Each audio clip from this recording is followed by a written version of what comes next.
The growl in Frank's stomach was a familiar ache, a dull, constant hum beneath the surface of his day. He knew it well, this particular emptiness, one that no amount of lukewarm coffee from the garage's grimy pot could quiet. It had been with him since dawn, a stubborn reminder of the meager pantry back home and the bills stacked high and menacing on the kitchen counter. Today, his lunch, a thick, unassuming sandwich wrapped in wax paper, nestled beside an apple, felt less like sustenance and more like a golden treasure, hard-won and desperately needed. He was a mechanic, his hands perpetually stained with grease and oil, the scent of gasoline a second skin he could never fully wash off.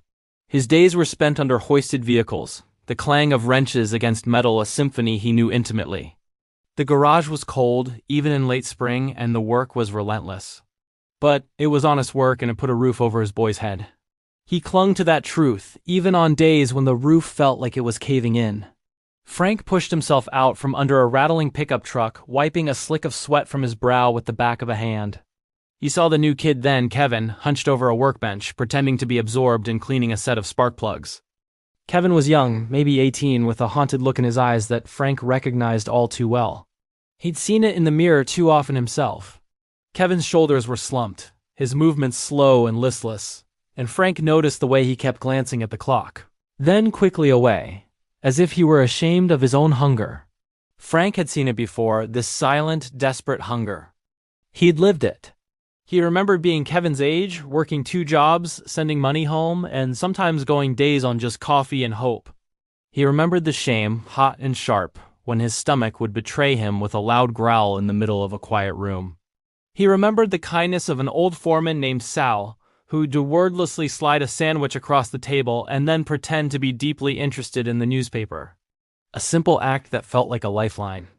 The lunch bell finally rang, its shrill sound cutting through the noise of the garage. The other mechanics dropped their tools with a clatter, grabbing their lunch boxes and heading for the break room. Frank watched as Kevin stayed put, meticulously arranging the tools on his bench, his back to the others. He was trying to look busy, trying to look like he wasn't interested in food, but his posture screamed otherwise. Frank picked up his own lunch. The weight of it in his hands felt heavier than usual. He thought of his own boy, safe at home, probably raiding the fridge for an after-school snack without a second thought. A pang of gratitude and guilt hit him in equal measure. He walked over to Kevin's workbench. "Hey, kid," Frank said, his voice gruff from years of disuse and conversation. Kevin jumped, startled.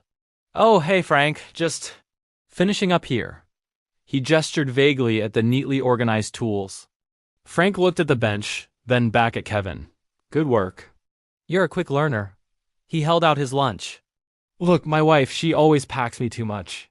Says I'm wasting away, but I swear she's trying to fatten me up for a county fair." He tried for a light-hearted smile.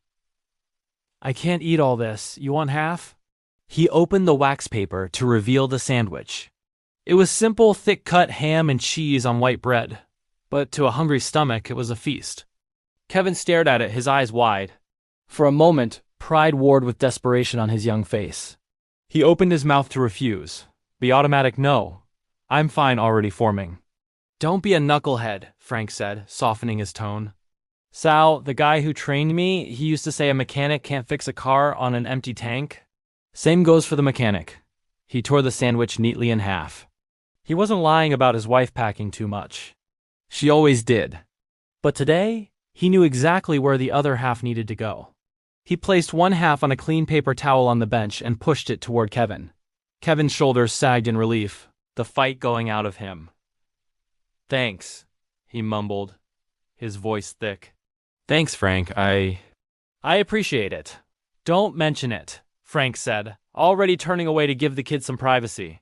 He walked to the other side of the garage, leaning against a stack of tires as he ate his half of the sandwich. It tasted better than any meal he could remember. As he ate, he watched Kevin devour his half in 3 quick bites, his eyes closed for a moment in pure relief. A small, almost imperceptible change happened. The tension in Kevin's shoulders eased. When he was done, he looked up and caught Frank's eye across the garage. He gave a small, grateful nod. Frank just nodded back. The afternoon wore on, and Frank noticed a difference in Kevin. His movements were quicker, more confident. He asked questions, he engaged with the other mechanics, and there was a spark in his eye that hadn't been there that morning. It was amazing what a little food and a little kindness could do. Later that day, as they were closing up shop, Frank was grabbing his jacket when Kevin approached him, looking nervous again. "Frank," he started, I get paid Friday. Can I pay you back for the sandwich then?" Frank clapped him on the shoulder, the gesture firm and fatherly. "Don't you worry about that." It wasn't a loan. He paused, looking Kevin in the eye. "Listen, times get tough. I know that, we all do. The only rule in this garage is we look out for each other. You got it?" Kevin nodded, a genuine smile finally reaching his eyes. "Got it. Good," Frank said. "Now one day, you'll see someone else who looks like they're running on empty. When you do," he handed Kevin the apple from his lunch bag which he'd saved, "you'll know what to do. Just pay it forward." Kevin took the apple, turning it over in his hands as if it were the most precious thing in the world. "I will," he said, his voice firm with a newfound conviction. "I promise." As Frank walked to his car, the familiar ache in his own stomach was gone. It had been replaced by something else, something warm and full. He knew there would still be bills on the counter when he got home. He knew the pantry wouldn't magically be full. But tonight, the weight of it all felt a little lighter. He had shared his meager treasure and in doing so had found a richer one. He had passed on the simple, powerful lesson he'd learned from Sal all those years ago. Sometimes the most important tool in the box isn't a wrench or a screwdriver. It's half a sandwich given at just the right time.